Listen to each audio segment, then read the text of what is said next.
Hello ladies and gentlemen, and movie lovers of all kind, and welcome back to the channel. As always, I am your host, Brett Murphy, and for today's video, it is going to be one of my few end-of-the-year videos. And for this video, I'm going to be counting down my top 5 most disappointing movies of 2021.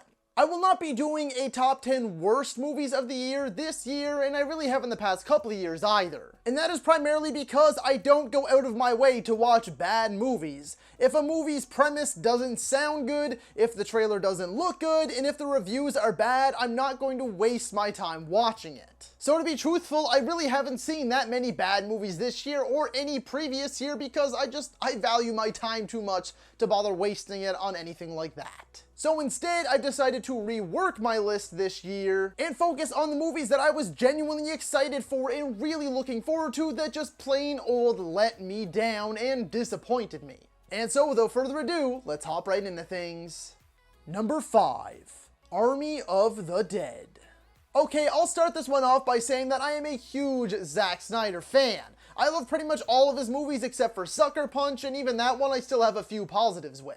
But I was insanely hyped for this movie. His Dawn of the Dead remake is my favorite zombie movie of all time. This movie coming out just mere months after Zack Snyder's Justice League, which I absolutely adored. It had a great cast, and Zack was boasting on and on about how Netflix gave him complete creative control, and that it was so big and so awesome that sequels, prequels, and spin-offs were already being planned. But alas, while it wasn't a complete and utter failure, as there is still some fun to be had, it is majorly overshadowed by wasted potential. And in the end, it was an overlong, overstuffed misfire. Number 4, Old.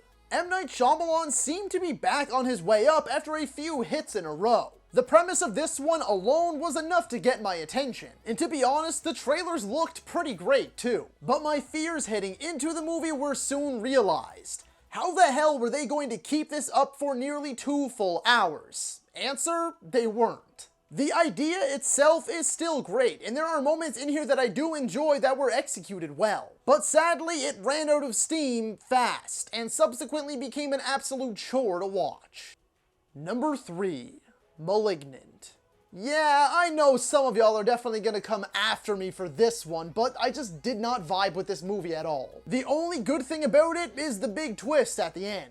I was so stoked for this one, as it was James Wan's first original horror movie since the first Insidious. My expectations were high, but I was let down by a generic slasher flick with wooden acting, an overlong runtime, and some weird offbeat humor. Like I said though, the twist itself was exceptionally unexpected, and the subsequent action sequence in the police station is superb. But the rest, however, I really didn't care for at all. Number 2, Halloween Kills.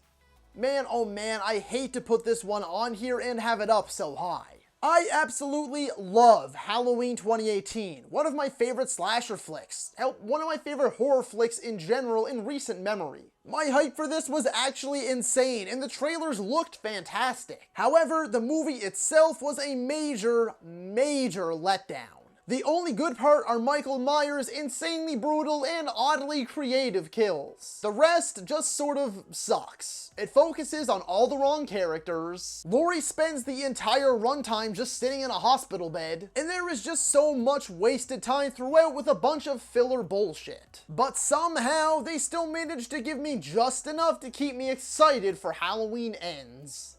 And number 1, Fast 9.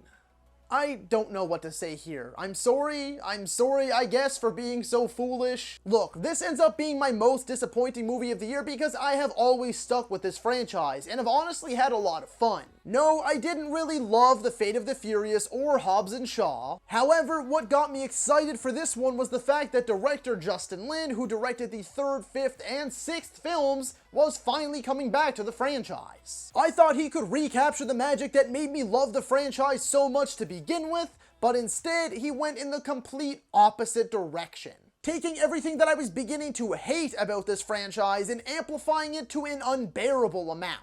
I borderline hated this movie, and I wish now more than ever that they would have just ended after Furious 7. So that is all for today's video, folks. Be sure to let me know down in the comments if you agree or disagree with my top 5. And while you're at it, feel free to let me know what your top 5 most disappointing movies were of 2021. If you enjoyed that video, be sure to hit that thumbs up button. And if you'd like to see more content, consider subscribing to my channel and ringing that little bell icon. That way you can be notified about all of my latest uploads. And as always, stay safe. Thank you so much for watching. And that's a wrap.